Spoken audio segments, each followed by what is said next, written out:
बेंगलुरु का व्याली कवल इलाका 6 cross pipeline road पर मौजूद एक 3 मंजिला बिल्डिंग और उस इमारत के कमरे में रखा 165 लीटर मॉडल का एक सिंगल डोर फ्रिज। उसी फ्रिज में पूरे 19 दिनों तक 29 साल की महालक्ष्मी की लाश के करीब 30 से 40 टुकड़े बंद थे। इसके अलावा भी कई टुकड़े फ्रिज के बाहर उस कमरे के फर्श पर बिखरे पड़े थे। खुद बेंगलुरु पुलिस को याद नहीं कि उन्होंने इससे पहले कभी इतना खौफनाक मंजर या क्राइम सीन देखा हो। शुरुआत में तो खुद पुलिस वाले इस कमरे में जाने की बजाय उल्टे पांव लौट गए थे। कमरे में टुकड़ों की शक्ल में सबूत ऐसे बिखरे पड़े थे कि बेंगलुरु की फॉरेंसिक टीम को भी उसे समेटने के लिए सरकारी अस्पताल के मेडिकल स्टाफ को बुलाना पड़ा। नमस्ते, मेरा नाम है अंकित और हम बात कर रहे हैं बेंगलुरु के महालक्ष्मी हत्याकांड की। एक ऐसा हत्याकांड जिसने दिल्ली के श्रद्धा वाकर मर्डर केस की यादें ताजा कर दी। 27 साल की श्रद्धा को उसके प्रेमी और लिव इन पार्टनर आफ्ताब अमीन पूनावाला ने 18 मई 2022 को मार डाला था। इसके बाद उसने श्रद्धा की लाश ठिकाने का जो तरीका अपनाया उसे जानकर पुलिस ही नहीं बल्कि पूरा देश सन्न रह गया था। ठीक उसी तरह अब बेंगलुरु में महालक्ष्मी का कत्ल करके उसकी लाश के टुकड़ों को फ्रिज में छिपाया गया था। कातिल ने इतनी तसल्ली से हत्या की और लाश को टुकड़ों में काटा कि पड़ोसियों को भनक तक नहीं लगी। वारदात का खुलासा कमरे से उठ रही तेज बदबू से हुआ। बगल के कमरे में रहने वाले शख्स ने मकान मालिक को इसकी जानकारी दी। मकान मालिक ने महालक्ष्मी की मां को इत्तला किया। कुछ घंटों में महालक्ष्मी की बहन, मां और भाई मौके पर पहुंच गए। मकान मालिक और पड़ोसियों की मौजूदगी में घर का दरवाजा खोला गया, लेकिन दरवाजा खुलते ही अंदर से इतनी तेज बदबू आई कि सभी पीछे हट गए। कुछ देर बाद हिम्मत कर फिर से वो अंदर गए। फर्श पर हर तरफ खून के निशान थे। मांस के छोटे छोटे लोथड़े यहां वहां पड़े थे और खून की एक सूखी हुई लकीर कमरे में रखे फ्रिज तक जा रही थी। जैसे ही फ्रिज का दरवाजा खुला, एक चीख के साथ सभी लोग उल्टे पैर कमरे से बाहर की तरफ भागे। उस एक पल में उन्होंने जो कुछ भी फ्रिज के अंदर देखा वो दहलाने वाला था। इसी बीच मकान मालिक ने पुलिस को सूचना दी। आनन फानन में बेंगलुरु पुलिस की एक टीम मौके पर पहुंची, लेकिन कमरे से इतनी तेज बदबू आ रही थी कि पुलिस वाले अंदर नहीं जा सके। डबल मास्क पहनकर पुलिस वाले कमरे में दाखिल हुए। सामने रखे फ्रिज का दरवाजा खुला था, जिसमें सब कुछ साफ दिख रहा था। सबसे ऊपरी खाने में 2 इंसानी पैर रखे थे। बीच के खाने में इंसानी जिस्म के अलग अलग हिस्से और सबसे निचले खाने में रखा था एक सिर जो महालक्ष्मी का था। क्राइम सीन से एविडेंस कलेक्ट करने के लिए फॉरेंसिक टीम को बुलाया गया। फॉरेंसिक वालों के लिए भी ये अजीब क्राइम सीन था। ऐसे क्राइम सीन से सबूत बटोरना बेहद मुश्किल था, लिहाजा फॉरेंसिक टीम ने बोरिंग अस्पताल के मुर्दाघर से स्टाफ बुलाया। इसके बाद ही फ्रिज से लेकर फर्श तक पर जो लाश बिखरी थी उन टुकड़ों को समेटा गया। इस दौरान वहां मौजूद लोगों को अंदाजा हुआ कि लाश के टुकड़ों की तादाद 30 से 40 के दरमियान है। लाश के टुकड़े समेटने के बाद पुलिस ने कमरे की तलाशी ली। बेड पर एक मोबाइल मिला जो महालक्ष्मी का था। मोबाइल ऑन करके कॉल डिटेल रिकॉर्ड चेक की गई तो पता चला कि मोबाइल से आखिरी कॉल 2 सितंबर को की गई थी। 2 सितंबर के बाद से ना तो इस फोन से कोई कॉल की गई और ना ही कोई कॉल रिसीव की गई। इसी से बेंगलुरु पुलिस ने अंदाजा लगाया कि महालक्ष्मी का कत्ल 2 से 3 सितंबर के दरमियान हुआ है, जबकि कमरे का दरवाजा 19 दिन बाद यानी 21 सितंबर की दोपहर 3:30 बजे खोला गया। लेकिन सवाल यह है कि आखिर किसी ने इतनी बेरहमी से महालक्ष्मी का कत्ल क्यों किया? आखिर किसी की उससे क्या दुश्मनी थी?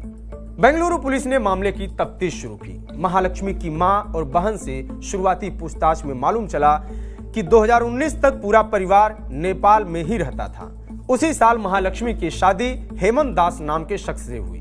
शादी के बाद दोनों लोग रोजगार और बेहतर जिंदगी की तलाश में नेपाल से बेंगलुरु पहुंचे। बेंगलुरु में हेमंत एक मोबाइल शॉप पर काम करने लगा, जबकि महालक्ष्मी को एक बड़े मॉल की कॉस्मेटिक शॉप में बतौर सेल्स वुमेन टीम लीडर की नौकरी मिल गई। दोनों पति पत्नी बेंगलुरु के नीला मंगला इलाके में किराए के घर में रहते थे।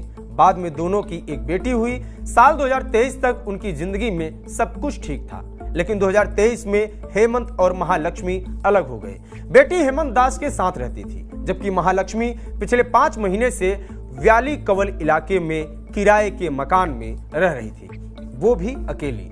हर 15 दिन या महीने में एक बार वो अपनी बेटी से मिलने हेमंत के घर जाया करती थी। पुलिस तफ्तीश में हेमंत और महालक्ष्मी के बीच दूरी की वजह थी लव ट्रायंगल। दरअसल हेमंत को शक था कि उसकी पत्नी का अशरफ नाम के लड़के से अफेयर चल रहा है। अशरफ उत्तराखंड का रहने वाला है। वो बेंगलुरु में रहकर हेयर ड्रेसर का काम करता है। इसी बात को लेकर हेमंत और महालक्ष्मी के बीच अक्सर झगड़ा होता था। इसी झगड़े की वजह से तकरीबन 9 महीने पहले महालक्ष्मी अपने पति हेमंत से अलग रहने लगी थी। पहले कुछ दिनों तक मां और छोटी बहन के साथ रही और फिर 5 महीने पहले किराए के घर में शिफ्ट हो गई थी। पड़ोसियों के मुताबिक महालक्ष्मी आस पड़ोस में ज्यादा लोगों से घुली मिली नहीं थी।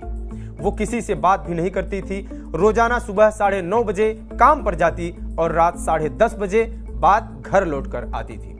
पड़ोसियों ने कई बार एक अजनबी शख्स को महालक्ष्मी को घर से पिक और ड्रॉप करते जरूर देखा था, लेकिन वो शख्स कौन था कोई नहीं जानता था। बेंगलुरु पुलिस के मुताबिक वो इस बात का पता लगाने की कोशिश कर रही है कि आखिर वो अजनबी है कौन। बकौल पुलिस बहुत मुमकिन है कि महालक्ष्मी का कातिल वही अजनबी हो। बेंगलुरु पुलिस के मुताबिक वो अब तक महालक्ष्मी के पति हेमंत दास और उस हेयर ड्रेसर अशरफ से लंबी पूछताछ कर चुकी है, लेकिन इन दोनों से शुरुआती पूछताछ में मालूम चला है कि महालक्ष्मी के कत्ल में इनका हाथ नहीं है। इन दोनों की मोबाइल लोकेशन और कॉल डिटेल रिकॉर्ड में भी 2 सितंबर से 19 सितंबर तक ऐसा कुछ भी नहीं मिला जिससे इन पर शक किया जाए। तो फिर सवाल उठता है, आखिर महालक्ष्मी का कातिल कौन है? कौन है जिसने इतनी बेदर्दी से उसका कत्ल किया और लाश के टुकड़ों को फ्रिज में ठूस दिया? बेंगलुरु पुलिस के मुताबिक महालक्ष्मी के मोबाइल की कॉल डिटेल भी शक की सुई को अजनबी की तरफ घुमा रही है। हालांकि बेंगलुरु पुलिस का कहना है कि उनके पास उस अजनबी की जानकारी है, उसका नाम भी उन्हें मालूम है।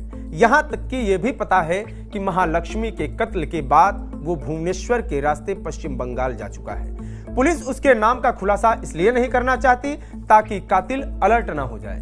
बेंगलुरु पुलिस की माने तो एक बार वो शख्स हाथ आ गया तो सारे सवालों के जवाब मिल जाएंगे। पुलिस की जांच में यह भी मालूम चला है कि 2 सितंबर यानी जिस दिन से महालक्ष्मी गायब हुई उसका मोबाइल बंद हुआ, तभी से महालक्ष्मी के रूम पर कोई भी नहीं आया। यहाँ तक कि पड़ोसियों ने भी 2 सितंबर या उसके बाद कभी महालक्ष्मी के घर से किसी तरह की आवाज नहीं सुनी, जिससे उन्हें शक होता है। हालांकि क्राइम सीन को देखने के बाद पुलिस का मानना है कि महालक्ष्मी का कत्ल इसी कमरे में हुआ था। इस थ्योरी के पीछे की वजह यह है कि जिस इलाके में महालक्ष्मी रहती हैं, वहां किसी लाश को लेकर पहली मंजिल तक जाना मुमकिन नहीं है।